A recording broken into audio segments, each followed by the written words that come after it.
Hi నమస్తే, welcome to my channel Vasumathi's vlogs. ఇది Sunday night 10 o'clock అండి. గిన్నెలు పెడుతూ మీతో మాట్లాడుతున్న ఒక లైవ్ వీడియో చేశాను చూడండి మొన్న, అదే అనమాట.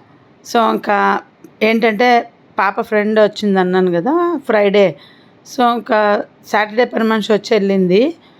సండే పొద్దున పని మనిషికి వేసిన గిన్నెలు వేసి మిగిలినవి నేను డిష్ వాషర్లో పెడదామని అట్లే పెట్టాను. ఆమె రానని ఫోన్ చేసింది.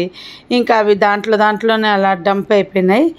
ఇంకా సండే నైట్ పెడుతున్న చూడండి ఎన్ని గిన్నెలు ఉన్నాయి. పని మనిషికి పెట్టాల్సినవన్నీ పక్కకు తీసి నేను అన్నీ దీంట్లో పెడుతున్నాను. ఎందుకంటే ఇంకా నాకు కనీసము ఈ వీడియో ఫుల్ చేసింది 19 minutes పట్టిందండి. నేను ఫాస్ట్ చేసేసి మీకు 9 minutesలో పెట్టాను. అంటే 20 minutes పడుతుందా మనకు గిన్నెలు ఒక పూట తోమటానికి. సో ఇవన్నీ తోమటం చాలా easy. Ceramic plates, ceramic cups, కానీ ఎంత జారిపోతాయి, ఎంత జాగ్రత్తగా తోమాలి. మళ్ళీ అవి నీట్గా తుడిచి తీసి పెట్టుకోవాలి, అలాగే పెట్టేయకూడదు. సో ఇవన్నీ కూడా డిష్ వాషర్ చేసి పెడుతుంది. రీసెంట్గా ఏదో టాపిక్లో మా ఫ్రెండ్స్తో ఎందుకో మాటల్లో అందరూ ఇది ఫ్లోర్ క్లీనింగ్ రోబోటికా అది తీసుకున్నాము అని చెప్పారు. అందరూ ఏమన్నారంటే పని మనిషి రానప్పుడు ఊడ్చి తుడుచుకోవటానికి మేము లాక్డౌన్లో కొన్నాము అన్నారు. సో నేను డిష్ వాషర్ అలా కొన్నదే ఏంటంటే పని మనుషులు రానప్పుడు వాడుకోవటానికి అని. బట్ వాళ్ళకు గిన్నెలు ప్రాబ్లం కాకపోవచ్చు, నాకు ఫ్లోర్ ప్రాబ్లం కాదు. ఎందుకంటే ఫ్లోర్కి కూడా నేను అది పొడవుగా స్టిక్ ఇంతకుముందు చూపించాను కదా మాల్స్లో క్లీన్ చేసేది, వంగకుండా నడుము ఉంచకుండా కసువు కొట్టడము, దాంతోనే ఇల్లు తుడవడం అందరు కట్టెతోనే తుడుస్తా, నేను కసువు కూడా దాంతోనే కొడతా. సో నాకు ఫ్లోర్ పెద్ద సమస్య కాదు. నాకు పని మనిషి రాలేదనుకోండి, నేను ఉట్టి చీపురు పెట్టేస్తాను డైరెక్ట్గా, ఇంకా తడి బట్ట వేయను. మా ఆయన ఉంటే ఆయన నేను చూసుకుంటానే అని వేస్తారనమాట. సో నా సమస్య అంతా ఎప్పుడు గిన్నెలే. సో ఇంకా చాలామంది ఇక్కడ అండి పని మనిషితోనే వాషింగ్ మిషన్ వేయించుకుంటారు. నా ఫ్రెండ్ మంజు వచ్చిందని చెప్పాను కదా, తను చెప్తా ఉంది, నేను 3 రోజులు పని మనిషి రాకపోయినా గిన్నెలతో మనసు అట్లే పెట్టేస్తాను. ఆమెకే డిష్ వాషర్ కూడా హ్యాండ్ ఓవర్ చేసిన, ఆమె గొనుగుతుంది ఎప్పుడన్నా. 3 రోజులు గిన్నెలు అట్లే పెట్టినావు అంటే నేనేం నిన్ను తోమమన్నానా, డిష్ వాషర్లో పెట్టుకో అని చెప్తాను. డిష్ వాషర్లో కొన్ని పెట్టుకొని కొన్ని చేత తోముకుంటుంది అని. సో పని మనిషికే మా ఫ్రెండ్ డిష్ వాషర్ ఇచ్చి తోముకో అని చెప్పింది. నవ్వు వచ్చిందనమాట. రోజులు మారిపోయినాయి. పని మనుషులు బట్టలు మిషన్లో వేయటానికి ఇక్కడ డబ్బులు ఇస్తారనమాట చాలామంది. అంటే మా ఫ్రెండ్ నాకంటే ముందే కొనింది, తన కాడనే నేను డైరెక్ట్గా చూసింది డిష్ వాషరు. అంటే తెలుసు అంతకుముందు నుండి నాకు గోల్ ఉండింది. బెంగళూరుకి వచ్చినాక పని మనుషులు పెట్టే టార్చర్ ఎప్పుడు ఎగరగొడతారనమాట వాళ్ళు. అందుకనేసి నాకు వాళ్ళ ఇబ్బంది తట్టుకోలేక నేను కొన్నాను. మా ఫ్రెండ్ డిష్ వాషర్ ఇచ్చి పని మనిషికి ఇవ్వడం అనేది ఫస్ట్ టైం విన్నాను అనమాట. ఇక్కడ అందరు చాలామంది అండి అక్కడ కూడా చేస్తుండొచ్చు. పని మనిషికి మిషన్లో బట్టలు వేసి తీసి ఆరేయాలి. మా పని మనిషికి కూడా అట్లాగే ఒకరు నేనే బట్టలు వేసి తీసి ఆరేస్తాను అని చెప్తుంది. సేమ్ మనే ఇచ్చేది, ఎవరేం తక్కువ ఇయ్యరు. చేతులతో చేయించుకునే బదులు మిషన్తో చేయించుకుంటున్నారు. ఇంకా కొద్ది రోజులు పోతే ఆ రోబోటిక్ని కూడా నువ్వే ఆపరేట్ చెయ్యి, ఛార్జింగ్ పెట్టి కసుగొట్టి ఇళ్ళకి పో అంటారేమో. రోజులు ఎలా మారిపోయినాయి చూడండి. ఇంకోటి ఏంటంటే ఇక్కడ పని మనుషులు కట్టెతో ఇల్లు తుడవరండి, కింద కూర్చొని తుడుస్తారు. వాళ్ళు కింద కూర్చొని తుడిచినా మనోళ్ళు కట్టెతో తుడిచినా 2 ఏడ్చినట్టే ఉంటాయి.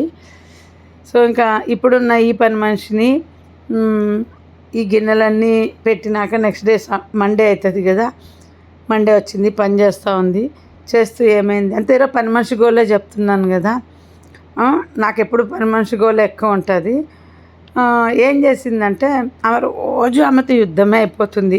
మా ఇంట్లో తీసే అంటుంటే కూడా నేను ఎంతమందిని తీసేయాలంటే, నువ్వు రోజు కొత్త పని మనిషిలాగా చెప్పించుకుంటున్నావు, ఇంకా ఏం ప్రయోజనం ఆమె ఉండి, నీకేం సుఖము అంటే అట్లాగే ఏగుతున్నాను అనమాట.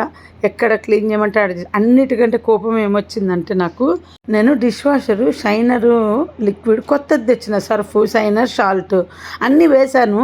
కానీ షైనర్ ఒక 2 days 3 days వాడానండి అంతే. అంటే కొత్త ప్యాకెట్ ఓపెన్ చేశాను కదా, పని మనిషి ఉండడం వల్ల నేను రోజు గిన్నెలు వాషింగ్కి వేయను. ఒక రోజు వదిలి ఒక రోజు పెడతా, ఆ లోడ్ అయ్యాక, ఫుల్ లోడ్ అయ్యాక. సో షైనర్ డబ్బా పట్టుకుంటే మొత్తం ఖాళీ అయింది. ఏమంటే ఆమె ఇల్లు తుడచడానికి ఏది చేతికొస్తుంది వాడేసుకుంటుంది లిక్విడ్. అది ఎక్కువ ఎక్కువ ఒత్తుకున్నట్టుందండి. అసలు నురుగు రాదు, ఏం రాదు. అది షైనర్ బండలకు. మొన్న నేను ఏందబ్బా ఇది మొన్న ఓపెన్ చేసిన 3 టైమ్స్ వాడినాను, లేదు మొత్తం లిక్విడ్ అయిపోయింది అని. ఇంకా ఆమెను అడిగినా ఒప్పుకోదు. ఆ కోపంతో 2 రోజులు అట్లే పని చేయించుకున్నా. అన్ని లిక్విడ్స్ అక్కడ తీసేసానండి. ఆమెకు విమ్ము సబ్బు కూడా వేసుకుంటుంది అనమాట. 1,00,000 సార్లు చెప్పిన, నన్ను కిచెన్లోకి వచ్చి అడుగు, నేను లిక్విడ్ వేస్తాను. ఎందుకంటే మోదికేర్ లిక్విడ్ కదండి, 1 మంత్కు ఒక బాటిల్ అయిపోగొట్టింది ఆమె. అది నేను 4 బాటిల్స్గా వాడతాను, ఆమె 1 బాటిల్గా 1 మంత్కి అయిపోయింది అనమాట. అందుకని అన్నీ లోపల పెట్టుకొని ఆమె చేతికి అందుబాటులో లేకుండా ఇది కూడా పడుతుందని ఎక్స్పెక్ట్ చేయలే. అక్కడికి నేను ఏం చేశానంటే చెక్ చేద్దామని ఆ డబ్బా మీద బియ్యం గింజ పెట్టా, ఈరోజు తీసుకుంటుందా లేదని. బట్ నేను ఈ డిష్ వాషర్ పెట్టేటప్పుడు మర్చిపోయి దాన్ని క్యాప్ చెక్ చేయకుండా అది వాడేశాను. సో నాకు తెలియదు ఆమె తీసిందా లేదని. అక్కడే కూర్చొని నిఘా పెట్టాలి. సరే ఇదంతా రోజు వదిలేస్తుంది, సగం ఇల్లే తుడుస్తుంది చూడకపోతే. ఇంకా రోజు గొడవ ఎక్కడ డస్ట్ ఉందంటే ఆడ తుడుస్తుంది. చాలాసార్లు గొడవలు రోజు అవుతూనే ఉంటాయి, ఏదో ఒక దానికి అరుస్తూనే ఉంటాయి, మానేసే అంటూనే ఉంటాను అనమాట. ఇంకా ఏం చేసిందంటే కిచెన్లో తుడిచి అదే బట్టతో పిల్లల స్టడీ రూమ్లో తుడిచి పిండకుండా మళ్ళీ అలాగే బెడ్రూమ్కి వెళ్ళింది. చూస్తూనే ఉన్నా ఎట్లా చేస్తుందని. వెంటనే క్యాచ్ చేసి, ఇట్లా రా నువ్వు పిండను కూడా పిండలేదని పిలిస్తే, నేను ఎందుకు పిండలేని గట్టిగా అడిచి, నువ్వు మొబైల్ చూస్తున్నావు అంటే, నేను మొబైల్ ఎందుకు చూస్తున్నా అనుకున్నావు, నువ్వు ఎట్లా చేస్తున్నావు నేను చూడలేదని నువ్వు అనుకోవాలనే నేను రోజు మొబైల్ చూస్తున్నా, నువ్వు మానేసి వెళ్ళిపోతాను ఆమెనే. పో నేను కూడా ఉండమన్నాడు, నువ్వే అడుక్కొని వచ్చినావు, తీసేసింటే కూడా అడుక్కొని నేను చేస్తానని 2 నెలల క్రిందట వచ్చి చేసినావు, నీకు రోజు చెప్తూనే ఉన్నాను, నాకేం ఊరికే డబ్బు రావట్లేదు, రోజు 100 రూపాయలు ఇస్తున్నాను, వెళ్ళిపో అంటానే. గిన్నెలు కూడా తోమించలేదండి, ఇవే గిన్నెలు ఆమె కోసం అని పెట్టివి పంపించేసిన.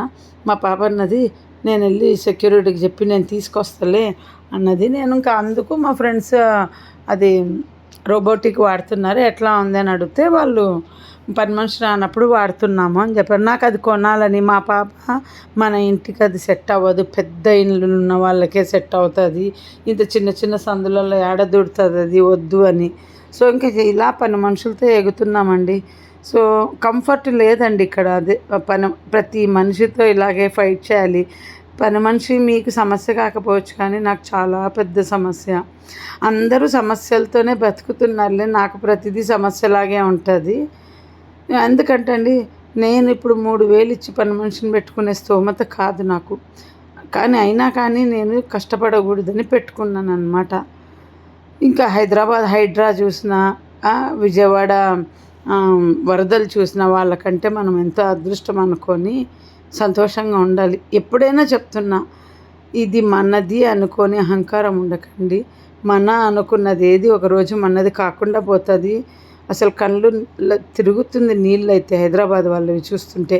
వాళ్ళు రోజు మా ఆయన నడితే ఎలా బ్రతుకుతారండి వాళ్ళు, సామాన్తో సహా పోయింది, వాళ్ళ పరిస్థితి ఏంటి, ఎలా ఉంటారు. ఇప్పుడు మనం చేతులారా తప్పు చేసుకొని ఆస్తులు పోగొట్టుకున్నామని మాట్లాడుకుంటాం, ప్రకృతి పోగొట్టిందని మాట్లాడుకుంటాం. ఈ హైడ్రా ఎవరి కర్మ అండి, కొందరి మీద పడింది.